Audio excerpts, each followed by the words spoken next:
Dalam sidang perkara kepemilikan senjata api rakitan dan amunisi ilegal dengan agenda pembacaan putusan Majelis Hakim yang digelar pada Rabu siang, 5 terdakwa yakni Agus Miswanto alias Bapang Mona, Harmi Diansyah alias Aang, Ronald Surlian, dan Suratno divonis dengan hukuman yang berbeda.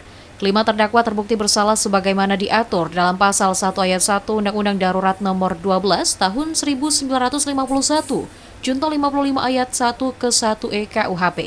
Agus Miswanto alias Bapang Mona yang berperan sebagai pembuat, pemilik dan penjual senpi divonis penjara selama 2 tahun. Vonis tersebut sama dengan tuntutan JPU sebelumnya.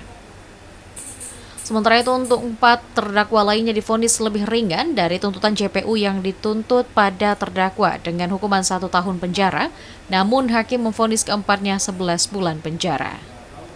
Menanggapi putusan tersebut, pihak KPU mengambil sikap pikir-pikir terlebih dahulu, sementara usulan agar barang bukti seperti alat pupuk dan lain-lain tidak dimusnahkan, namun digunakan untuk keperluan pendidikan setelah disetujui oleh hakim.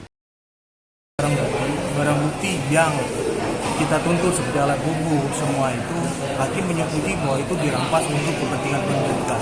Jadi diserahkan ke dunia pendidikan, nanti akan kami eksekusi, akan kami lihat dulu, kami cek BB-nya, nanti akan kami serahkan ke dunia pendidikan sesuai dengan aturan yang berlaku. Nah, itu tidak dimusnahkan ya Bang? Tidak.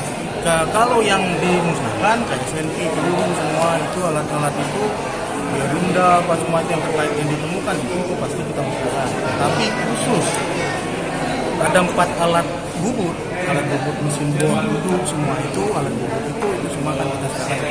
Dan itu masih layak digunakan ya? Memang masih layak karena mempunyai istilahnya itu memang bisa digunakan pada ke dunia pendidikan, mungkin ya bisa digunakan lebih baik lah.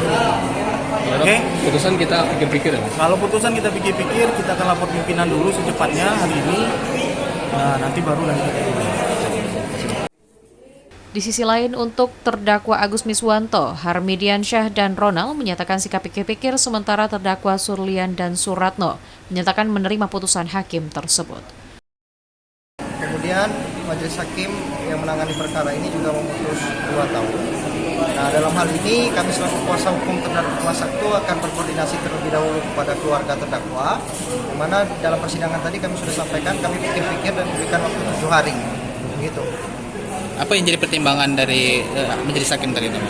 Majelis Hakim kalau kepada terdakwa kami bahwa terdakwa kami ini sudah berulang-ulang membuat senjata tersebut sejak tahun 2012 sampai dengan ditetapkannya tersangka terdakwa kami, maka itulah hal yang memberatkan.